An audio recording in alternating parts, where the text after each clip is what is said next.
And welcome back as we come to you live from the Hy-Vee High School headquarters, where Hy-Vee proudly supports the student-athletes, coaches, officials, and teachers of Iowa high schools. Hy-Vee, making life easier, healthier, and happier. Along with Mark Amadeo, I'm Tony Etseni, and Maggie Sutton is our TV producer, Kevin Cunningham, our radio producer tonight, as we come to you live from the Hy-Vee High School headquarters. And Mark, busy night tonight. We're going to talk to boys coaches throughout the night, previewing the boys state basketball tournament, which begins next week on Monday morning with Class 1A quarterfinals at 10 o'clock. But let's get updated today and tonight. Of course, Class 4A semifinals played this afternoon, and the Class 1A championship in the books. Do you have an update for me? Absolutely. Of course, the 4A semifinals, Iowa City West upends defending champ Linn-Mar of Marion 65-58. So Iowa City West tomorrow night, 8 o'clock, will play Des Moines East. Des Moines East was a 50-44 winner over Southeast Polk in the 4A semifinals. Earlier tonight, the Class 1A state championship game, Martinsdale St. Mary's, the Blue Devils, a 40-23 win over Arviva of Westside in the 1A championship game. Mackenzie Morrison, 14 points, 15 rebounds, and 10 block shots to lead Martinsdale St. Mary's. Melissa Grieve with 8 points and 7 rebounds to lead Arviva, as Martinsdale St. Mary's closes out a very fine season at 26-2, and Arviva falls to 24-3. But a great championship game it was in Class 1A earlier tonight, Tony. Well, if you're in town for the girls and boys state basketball tournament, a place you want to stop, right across the road there, a block away from the Wells Fargo Arena, just to the south, All Play and Fanatics Grill and Bar. Talk all over there. Come to Des Moines State Tournament. Get over there and check it out. All Play, Des Moines headquarters for fun. The ultimate entertainment complex with over 70 arcade games, perfect for all ages. Battle Zone, laser tag is back. All Play. Up to 30 people can play at one time with over 4,800 square foot arena. That's All Play in Des Moines, a block south of the Wells Fargo Arena. For all of you state tournament basketball fans, connected to Fanatics Grill and Bar, so great service there at their full-service restaurant with great food. Let's get right back to some more interviews. Well,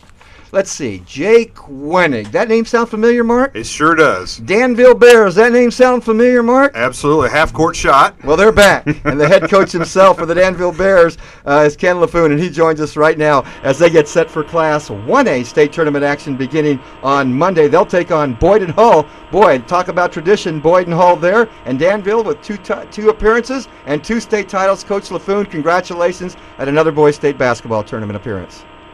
Well, thank you. We're glad to be back. Well, I got to ask you first of all, the last few years, you have been a 1A school, but you've played up in Class 2A. This year, you decided to join your real class in Class 1A, and so far, so good, a perfect 25-0 record. Why the switch back to 1A?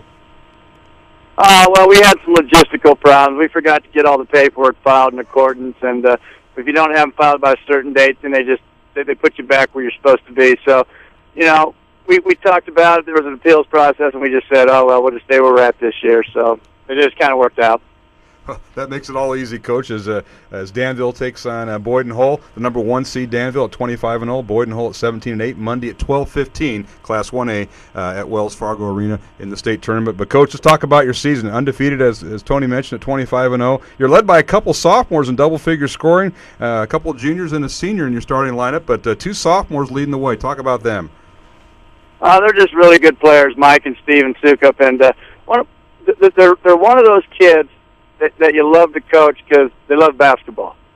They'll watch college game and they'll diagram the plays they see in the college games, and when we get films and we're scouting teams, they're writing down what they see, and they're just kids that really love to play. Their knowledge is just unbelievable. They may not jump the highest, they may not be the quickest kids, and when you see them, you're going to think, wow, two rather thin kids, about 6'3", and they hadn't even started filling out their body yet, and they're just going to athletically get better and better, but they just know the game so well, and they can really shoot the ball. They can shoot the ball as good as any kid I've ever coached. Now, Coach, I want to know, did you get the film out and say, okay, this is not how we want to go at the end of the game, a 50-foot shot at half court to win the quarterfinal game. We don't want to have a block a shot at the end of the in the semifinals and then have a fall-away three-pointer into with Jake Wenig to win the championship game. That was, that was a state tournament memory that the Danville Bears made back then, and this team's trying to make their own memories, I'm sure. But, anybody who remembers boys basketball, that was a memorable team that you brought to state. Yeah, that was quite the run, and one of the things we've emphasized to the kids is making sure we lay it all on the line, because we really believed that we were going to come back that third year and get that three-peat because we had all the kids back. and we got upset in a sub-state game by Williamsburg. And so the big thing we've been emphasizing to the kids, it's taken us 9 years to get back. So if you get there, you better leave everything on the floor, because it might be another 9, 10, 11 years before you get back, regardless who you have coming back. The amazing thing is, on the bulletin board at school, there's a bunch of pictures from Jake Winnig and that group, and they're visiting with the second grade class, and Jake's got them outside, and he's lifting these little kids up, and they're shooting hoops. Well, 3 of the 5 starters are those little kids being held up to the rim shooting hoops. That's a great story. It's the two Sukups and Connor Hoberg. And so, it's a connection 10 years past, and it's just kind of neat. Well, it certainly is, Coach. I was going to ask you about the influence of that state title team 9 years ago. These kids were first, second, maybe third graders, because you've got a senior through. Actually, you have freshmen through seniors in your lineup. But these kids are elementary school age, and I'm sure they have memories of the Danville run. Yeah, kind of interesting. My dad passed away a couple years ago, and he was a big Danville fan, and he lived over in Eastern Illinois, and he always made the trips out for the tournaments. And there's a picture in my scrapbook of him sitting on the front row behind the bench during a timeout. Somebody had taken a picture, and right next to him are the 2 twin boys, programs in hand, ink pen in hand, keeping stats, and their dad, who's the athletic director, sitting right next to my dad. And it's just kind of funny, because those kids have followed us all the way through. Well, Coach, when you look at this basketball team, impressive numbers no matter what level of basketball you play, but at the high school level, the turnover to assist ratio, amazing numbers there, 2 to 1, the way you do that. And you shoot nearly 50% from the field as a team. Those are numbers that's why you're here at the state tournament, no doubt. Well, the big number you haven't talked about, though, is that in 1A, we are the 3rd best defensive team.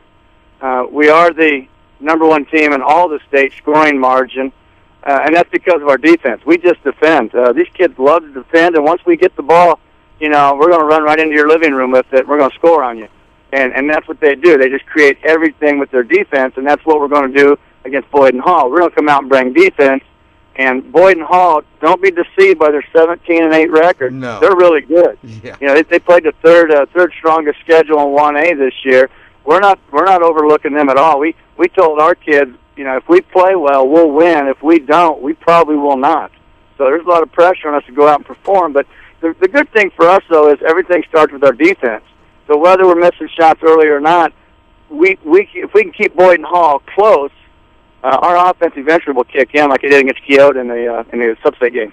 Once again, visiting with Ken Lafoon. His record's 25-0. The Danville Bears, another Southeast Iowa school we had on. We had one on the first half hour, and of course Danville taking on Boyden Hall. It's the 12-15 game this coming Monday, March 7th at Wells Fargo Arena to tip off the 1A tournament. And Coach Lafoon, one thing I got to ask you, you talk about your offense, but it's nice seeing the Lafoon brothers, or the Sukup brothers, at the free throw line. Both of them 78 and 83% respectively. Stephen and Michael. There's a way to close out a game, because when games on the line in the second half, I don't know how many close games you had this year, 25-0, but you like to see those guys at the free throw line closing out games. Yeah, we had a couple real close games this year. Not very many, but a couple. We were trailing Central Lee a couple points after halftime, and Mike Sukup went 15 for 15 from the free throw line in the second half, and we ended up winning that game by about 19.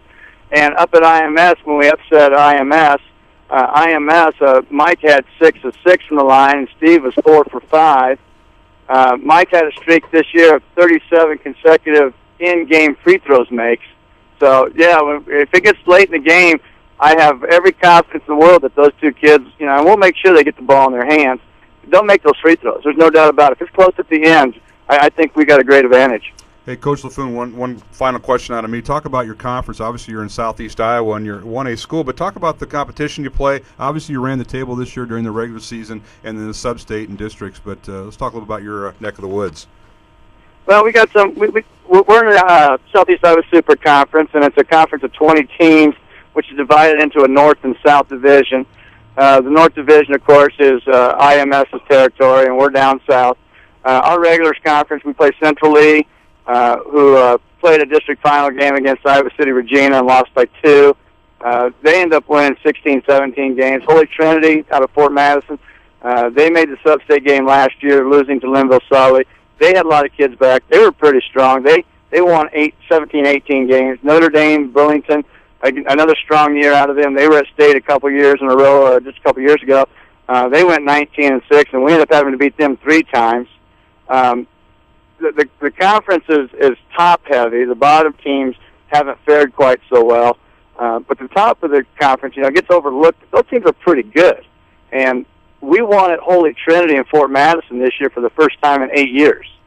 So that tells you kind of, how good these kids have played.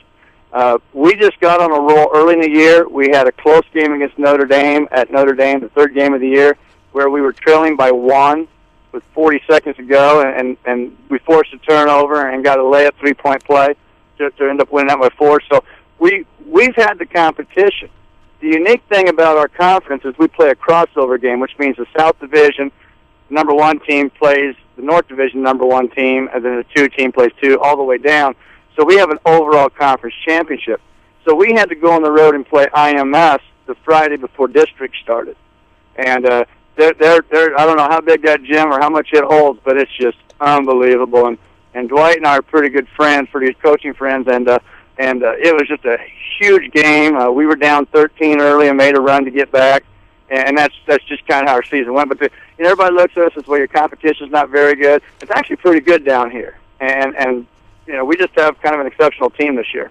Yeah, we're talking about Iowa Mennonite School of Kelowna. Their only losses to you, and they're in the state tournament, by the way. So that's a quarter of the field in Class 1A, so that tells you enough about the competition level.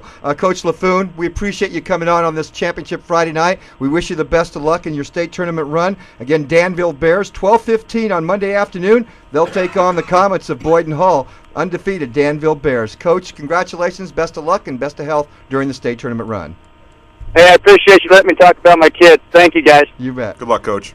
Coach Dan Lafoon of the Danville Bears, again, Iowa Mennonite School of Kelowna. That's who he's regarding IMS, and they were 24-1. Their only loss was to Danville in a big game there, and they're in the state tournament as well. They'll play the game following Danville at 2 o'clock on Monday when they face Guthrie Center, a team that surprisingly got into the state tournament field with a strong finish at 19-7. And that is a large conference, 20 teams, Yep. North and the South Division. Obviously, you have to do that for travel arrangements, but that is, and they have 2 teams out of that conference in the state tournament in Class 1A. Class 1A state championship on the girls' side is in the books. It is Martinsdale St. Mary's. They are the Class 1A champs. They win today over Arweva of Westside 40-23. The 2A championship is underway. We'll get you updated on that and a whole lot more. With more interviews coming up as well. Next up on the interview list, Waverly Shell Rock, the Go Hawks, another one of those undefeated boys basketball teams. Nate Staggy will join us, the head coach there of the Go Hawks of Waverly Shell Rock. Back after this on the Iowa Sports Connection radio and television network.